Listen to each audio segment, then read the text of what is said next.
In today's video, I'm going to teach you how to add a countdown timer to candles in TradingView step by step. 2025.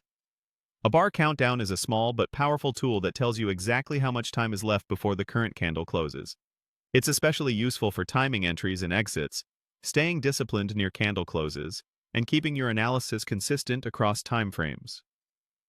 Start by opening TradingView and heading to any chart you want to work with. You can pick any symbol and any time interval. The countdown will reflect the time frame you're on, whether it's 1 minute, 15 minutes, or 1 day. If your market is closed, the timer may pause or show 0 until trading resumes, so keep that in mind. Next, look at the top toolbar of your chart and click the Chart Settings icon. It's the small gear symbol, usually near the top right of the chart area. This opens a window that controls the visual and behavioral settings of your chart. Inside the Settings window, find and click the Scales and Lines tab. This tab governs what appears around your chart axis and along the status lines, including optional visual aids that help you read the chart faster. If your layout looks slightly different, don't worry. Just stay within this tab for the option we need. Scroll down until you see Countdown or Show Countdown Timer.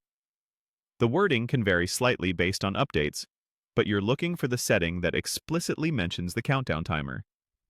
This feature tells you in real time how long remains before the current bar completes and a new one starts.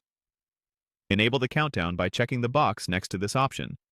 Once it's enabled, TradingView will display a live timer for each candle.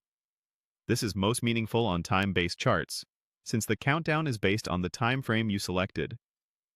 If you're using specialty chart types or custom sessions, the behavior can differ, but the setting itself remains the same. Click OK to apply your settings. This confirms the change and closes the window, so you can immediately see the result.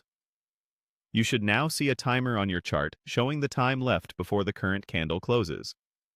Depending on your layout, it may appear near the time axis or close to the price scale. Try switching time frames to see the countdown adjust. Seconds on shorter intervals, minutes on longer ones. Use it to avoid rushing mid-bar and to plan entries at candle close when signals are confirmed. If this video helped, please like, subscribe, and share. Thanks for watching.